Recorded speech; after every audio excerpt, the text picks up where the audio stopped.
All right, guys, what's going on? Welcome in. Huge breaking Jets news coming out now. And ironically enough, I literally just hit stop on the camera. I just got done recording a video about Aaron Rodgers in the quarterback position. It's going in the trash. Why? Because the Jets are moving on. The Jets are moving on from Aaron Rodgers. Now, I feel like this is a pretty divisive topic amongst Jets fans, really amongst every football fan, right? Should the Jets keep him? Should the Jets get rid of him? Man, I gotta be honest. I think this is the right move. I think this is what I would have done as well. You know, the big argument that I see in favor of keeping Rodgers for this upcoming season is he gives you the best chance to win. And unfortunately, it goes beyond just the on-field product. When it comes to Aaron Rodgers, we have to factor in every single facet. The first thing that pops up, age. 41 years old. 40 years old right now, will be 41 in the season.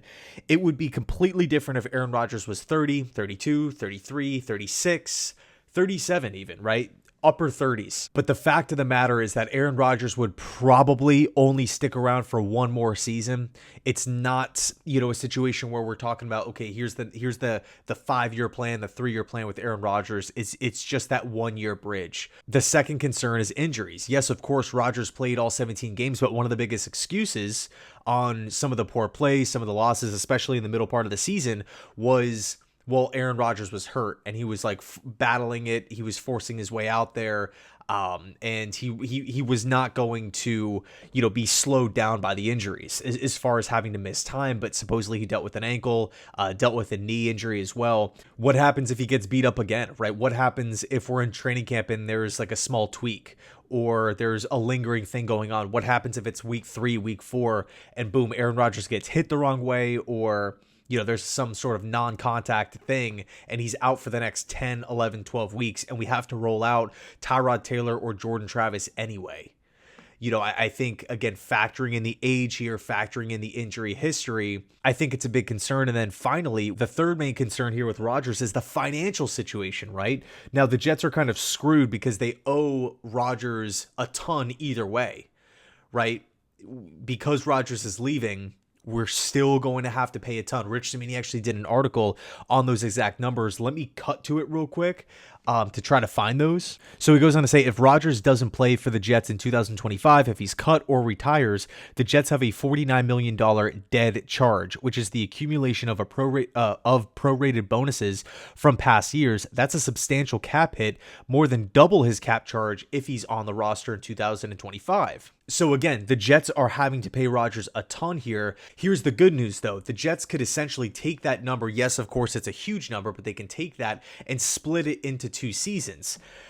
And again, that's not really the ideal situation here, but it's just the reality. If Rodgers returned, that number increases big time. Cimini went on to talk about the hypothetical here where he says, okay, now let's say Rodgers returns in 2025. Well, the cap charge is only $23.5 million for this upcoming season. They'd have to pay him a $35 million option bonus for the first regular season game in addition to the $2.5 million base salary.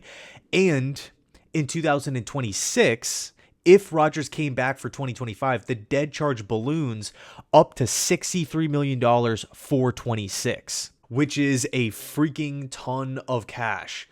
Does Darren Muji want to be hindered by that? First-year general manager here. Obviously the answer is no. Obviously the answer is no, right? You don't want to be, a year plus into your new general manager gig and you have to worry about over $60 million going to what would be a 41/42-year-old quarterback who's probably not even going to be there.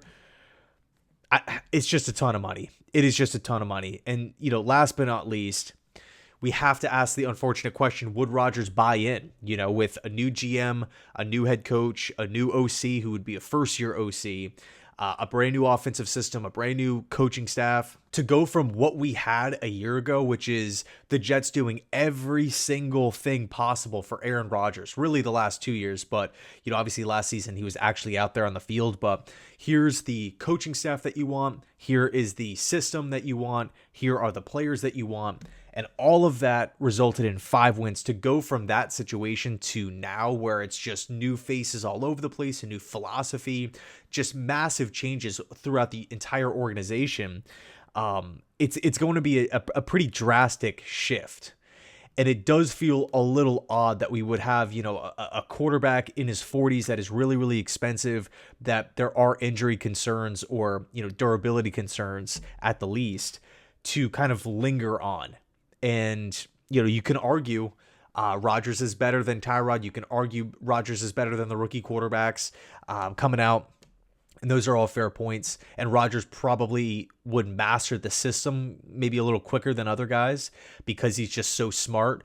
But you run the risk of Rodgers maybe having some pushback, right? I don't want to do that stuff. I want to do the stuff that I've been comfortable running for a long, long time. That was one of the major fallouts with Matt LaFleur and Matt LaFleur and the Green Bay Packers with Rodgers, right? It's this kind of clash of two different offensive philosophies. And so personally, I can't blame the Jets here for wanting a fresh start. A brand new GM, a brand new head coach, a brand new coaching staff outside of Sean Jefferson, of course. But there's going to be changes, I would assume, on the roster. This is a roster with a lot of holes. Right tackle, tight end, three safeties, really. Defensive tackle, probably another rotational edge rusher. We need to build out the depth.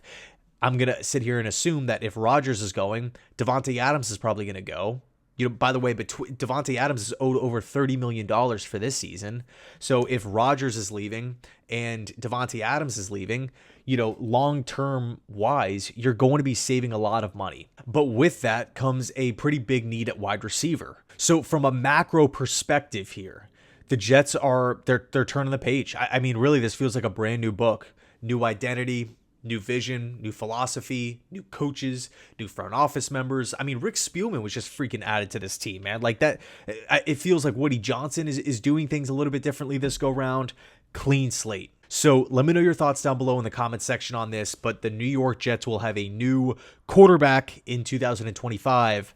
Again, I think it's the right move here. And you know what? It kind of reminds me of the Detroit Lions, right? Dan Campbell took over.